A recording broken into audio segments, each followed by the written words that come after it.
Please sing along with me. What a beautiful name it is, the name of Jesus. Let's sing together the song, worship God.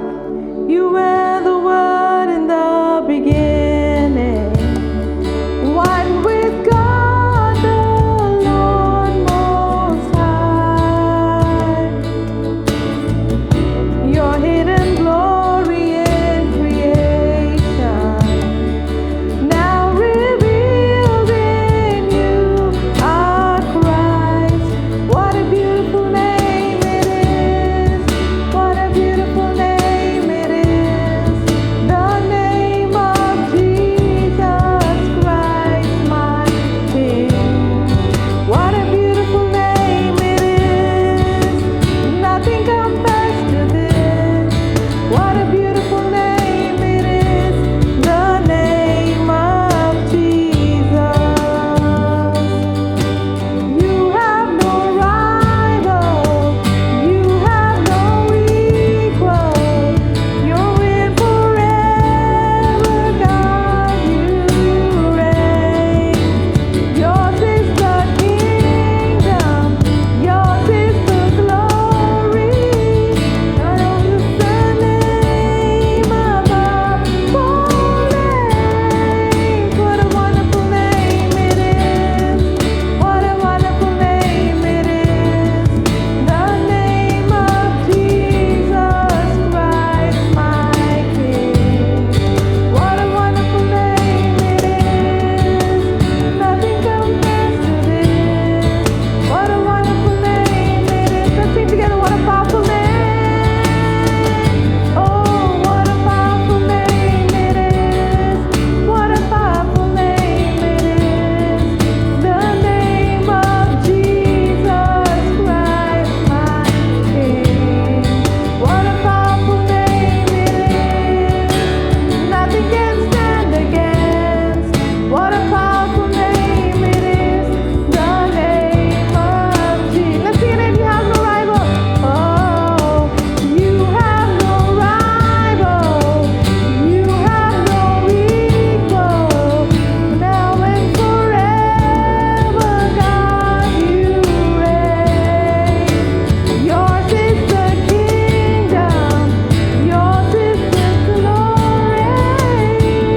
Is the name above all names. What a beautiful name it is. What a beautiful name it is. The name of Jesus Christ, my King. What a beautiful name it is. Nothing compares to this. What a beautiful name it is. Oh, let's sing together. What a powerful name it is. What a powerful name it is. The name of Jesus Christ, my King. Come on, declare the name of Jesus. Hallelujah. Nothing compares against. What a powerful name it is. The name of Jesus.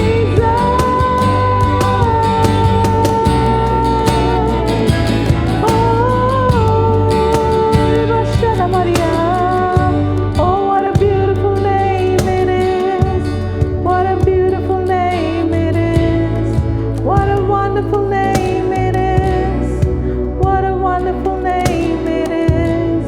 What a powerful name it is.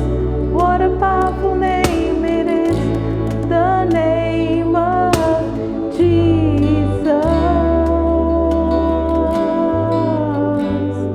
I would like to share with you a few thoughts on fear. We need to drive away fear from our lives and have faith instead. Hallelujah, amen. I'm sure you all agree with that. How was God able to use mighty men of the Bible? You know, men like Moses and David and Daniel. It was ultimately their faith. Amen. Fear, as we know it, is the opposite of faith. So when we have fear in our lives, God cannot really use us, or we cannot be fruitful. So God keeps telling us in His Word to fear not. In fact, we see the word fear not 365 times in the Bible. So that indicates one fear not for each day of the year. Isn't that amazing? Hallelujah. How much God has instructed us. In fact, it is one of the most repeated commandments, you can say, commands of the Bible. Fear not. It's almost a command. We're not supposed to fear as God's children. We really got to overcome fear, because with fear in our lives, we will be totally useless in the hands of God. So we really got to overcome fear in every aspect. So we read in Isaiah 41:10, so fear not, for I am with you. Be not dismayed, for I am your God. So the only reason that we need not fear is knowing that God is with us and knowing who God is. Amen. It's not because of who we are. It's because we know that the God Almighty is with us. That should be the reason for driving away fear from our hearts. See, God hates fear so much that the cowardly and the fearful are placed alongside the worst of sinners in the list of the people who will be thrown to the lake of fire. In Revelations 21:8, we see about there's a list of people who will end up in the lake of fire, and alongside the murderers and the adulterers and the drunkards and the blasphemous people, we have the cowardly. So you see, God really equates fear along with other sins. So we really need to be careful as Christians to not be fearful. So in Revelation 21:8, we can see that. And so really God really hates fear and fearful people, because it shows that we don't really trust God. So when we have fear in lives, it shows that we are not really intimate with God, that we don't really trust Him, that we don't really know Him. So we have to sit up and think and realize the characteristics of God, of the God we worship: His majesty, His truthfulness, His faithfulness, His power, His glory, His might, His wisdom, that He is the God Almighty, that no plans of His can be thwarted or foiled, that what He has planned He will bring to pass if only we surrender ourselves. Hallelujah. And He has a plan for us, a plan to bless us, to make us, to give us a future and a hope, and not to harm us and not for evil. So when we realize that, really there's no room for fear in our lives. But the further we go away from God, the more fear creeps in. The closer we get to Him and we lean on Him and we really realize how good, how gracious, how compassionate, how loving, how kind, how gentle, how faithful, how powerful He is, there is no room for fear in our lives. So God cares and loves for us so much that He has the very hairs on our head numbered. Hallelujah. What an amazing verse that is. We read of that in Luke 12:7. God says, do not fear, because I have the very hairs on your head numbered. Not even our own parents can actually count the numbers of hairs on our head. That's an almost impossible task. Imagine all the millions of people living on this earth, and God actually knows the numbers of hairs on each person's head. So that's the extent to which He is watching over us, that He is concerned about us, and that He loves us and really truly cares for us. So knowing that really should keep away fear from our lives. And then we have verses like, the God who watches over Israel neither slumbers nor sleeps. Hallelujah. Our security man might sleep, our watchman might sleep, but the God, no matter how much we pay them, they ultimately fail because they're just humans. But then our God, the creator of heaven and earth, the Almighty God, He watches over each of His children, and He neither slumbers nor sleeps. Hallelujah. So nothing can happen in our lives without His knowledge or permission. So really, that was the reason that many men of God were able to overcome fear in their lives and to accomplish great things for the glory of God. Now we see, let us compare the lives of David and Saul. So we all know about King Saul and King David, and there are so many contrasts between them. So we see Saul's life, and it was always full of bitterness and hatred and rage and confusion and panic and bitterness, and he always tried to take matters into his own hand, and he was always in turmoil, always fearful that something bad is going to happen, and he was always jealous, and he always tried to attack people whom he thought are going to take away his throne from him, like David. He was so jealous of David. So that's because he didn't really trust God. And when you see about the Goliath story, for more than 1 month the Israel people were just coming and watching Goliath curse God and curse Israel and go back. Every day it was repeated for a month or two, and Saul was unable to handle the situation or face up to Goliath because he didn't have any faith in him. But then came an inexperienced and a teenage lad called David in his shepherd cloth, and he went up and he overcame the enemy because he had so much faith in God. He didn't trust in his own size or his capabilities. He knew that the God who delivered him from the lions and bears is able to deliver him from this enemy. So that was the only hope he had, and with that faith he went, and with just a pebble he was able to destroy the enemy and to deliver the people of Israel. So we see how God was able to use David so much because of his great faith. And then we see how David was just the opposite of Saul, how he was able to be calm, relaxed, and even happy, and always praising God, worshipping God in the midst of great turmoils and dangers in his life. In the worst of situations, he was able to write psalms and sing songs for the glory of God because he knew the God he served. He knew his God well. Amen. So that made him to rise up and take the victory over every situation, even before he was crowned the king, and when Saul was chasing him for 11 years and he had a miserable life, a life that was always in danger, and his very life was threatened. In the midst of those troubles, he actually wrote psalms, many psalms like 3, 7, 18, 37, 56 and 57, and many others were written during some of the most worst times in David's life. It wasn't written from the comfort of his palace. So we see that was the secret of David's success, and God called him a man after my own heart. Hallelujah.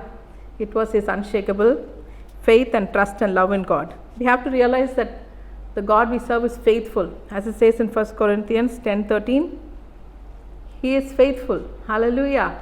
He is faithful to accomplish what he has promised to do in our lives. As we read in Job 23:14, he is able to accomplish that which he has planned for us. Hallelujah.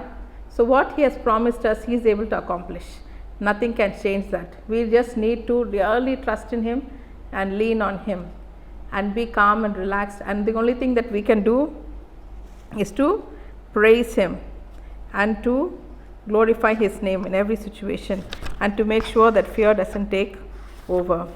And then we see about the heroes of the Bible that we read about in Hebrews 11:32 to 34, and I'll just read those verses for you.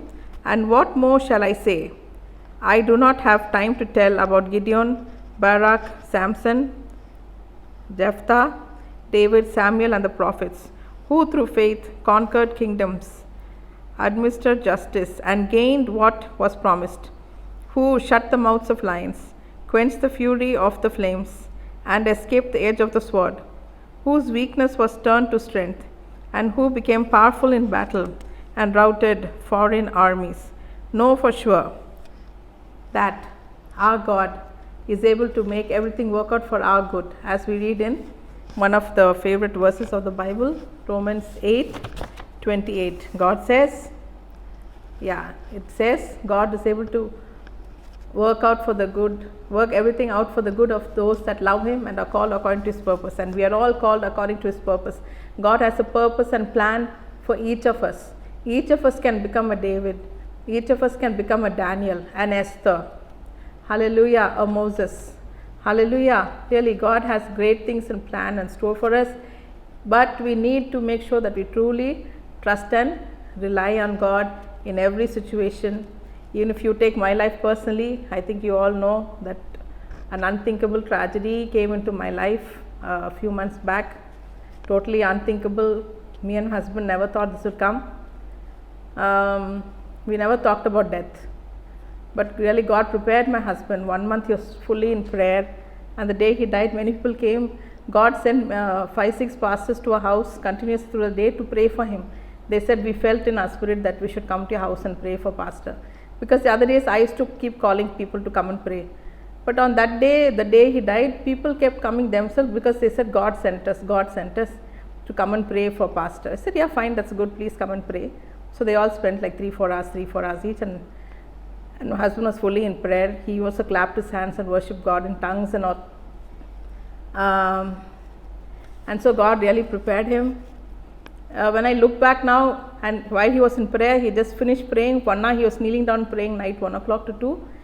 After prayer, he just sat down and he looked up at the ceiling, and I think he saw the glory of God, the angels or something, and he was so awestruck. He didn't know what was happening, and then he just closed his eyes. There was no symptoms of heart attack or anything. He didn't open his mouth, but he just kept staring at the ceiling from left to right. And so I'm so happy that night I was able to stay with him, because the previous night another brother of ours from our church stayed with with my husband to take care of him. And that night that brother said, can I take care of him? I said, no, I'm fine, I'll take care of him. And so I'm so glad that I was with my husband the last minutes of his life. And then we never thought we'll come to Dubai. And we thought, I was going mad. I thought, how am I going to live my life in this house now without my husband in this area and the church? And what am I going to do, Lord? I can't stay here, because everywhere I look, I can see my husband, and it's impossible to live without his comfort and his love. And then through my brother Peter and my parents and all, they discussed, and God led them to make us come to Dubai. So it was a big shock for us. We're like, Dubai? My God, my children are studying and all that stuff. What do I do? They said, no, just leave it and come. And we came, and then my daughter got admission here halfway through. Half the year was over. We never thought we'll get admission for her, but by God's grace, she got admission. Now Jonathan is trying out for some training job. He's going for some courses. And I'm actually spending more quality time with my children now than when we were in Chennai. And the church is being taken well care of by a pastor there. And we have appointed a pastor, and he's doing a very good job, and the people are very strong in the Lord in Chennai, in our church there. God is really, it's like when I look back now, it's like God has been planning for my husband's departure for 2 years. I can just see his hand, like each thing that happened was leading to this. So everything was like step by step. God was planning everything, even mommy daddy's house, and small things like the cat they have, and my brother's house being nearby. It's like so many things. It was like for our benefit, for our happiness. God had prepared everything, the stage for us, before taking my husband to his kingdom. So I believe that my husband's righteousness and all the works he did for the kingdom of God, all the alms he gave, the help he did for the poor people, I'm sure God will repay that upon my children's lives. And so many things, actually God has truly worked. Even something as horrible, unthinkably horrible as my husband's death, for our good. I never thought anything good can ever come out of something that horrible. But even in that, God, and I always had this longing to take care of my parents, to cook them good food and to please them, to make them happy. But I never thought that's going to happen, because they're always worried about us, and what they're going to do for their finances, how is the ministry going, and Robin's health and children's future, what they're going to do and all. But now that we are with them, and during this lockdown time, being with my parents and everything has really strengthened them and made them so happy. There's always sound of laughter in the house. Even my parents are convinced that my husband has gone to be with the Lord, and that he will take care of me and my children.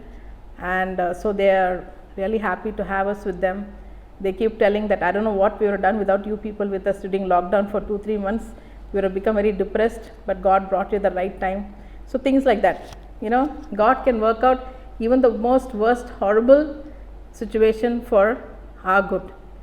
So, take my life as an example. What good can possibly come out of the death of a husband? But God can do even that. And He has reassured me that my husband has finished the work victoriously, and that He is with him. It wasn't an untimely death or premature death. It was an accidental death or because of his sickness. God just took him, because I was there the last few seconds of his life. I was there with him, and literally he just closed his eyes. Nothing happened to him. It was like God literally came and just took him. He didn't panic, he didn't sweat, he didn't have any pain, discomfort, nothing. He just kept looking at the ceiling and he just closed his eyes. So, we really need to trust in God even in the worst of situations, and keep praising Him and leaning on Him and trusting Him. And God can work out everything for our good. And let's read 2 more verses. God instructs us to not be anxious or worry, as we read in Philippians 6:6-7. This is also a very popular verse. I think you all know it. Let's read it together. Do not be anxious about anything, but in everything by prayer and petition, with thanksgiving, present your request to God. Hallelujah. So when we are facing hard times in our lives, what we need to do is just to praise God and say, Lord, I trust in you. I know such a situation looks bad. I know everything looks bleak and dark, but Lord, I know you are in control. And Lord, I know you are the Almighty God. I know you love me and you care for me and you're watching over me. So I trust in you, Lord, to turn this around for me. And you will make everything work out for my good. I totally trust in you. Thank you, Jesus, for the great thing you're going to do, bring out through this. Thank you, Lord, for the victory you're going to give me. Thank you, Lord. Keep praising Him in that dark situation, and surely God will turn things around for your good. And the last verse we're going to read today, 2 Timothy 1:7. God has not given us a spirit of fear, but a spirit of love, power, and a sound mind. Hallelujah. So it is not fear that is appropriate for a child of God. So that is from the devil. So we need to have a spirit of power, love, and a sound mind. And we need to overcome the spirit of fear. Spirit of power, love, and a sound mind. Amen. In Christ Jesus, I receive the spirit of power, love, and a sound mind. I overcome and drive out the spirit of fear. Say it in Jesus' name. Declare the victory of the spirit of fear. Drive it out in Jesus' name and be used mightily for the glory of God. And may God glorify His name through your lives. We pray that God will fill you with His spirit of power, love, and a sound mind, and use you mightily for His glory, and make your faces radiant in Jesus' name. Amen.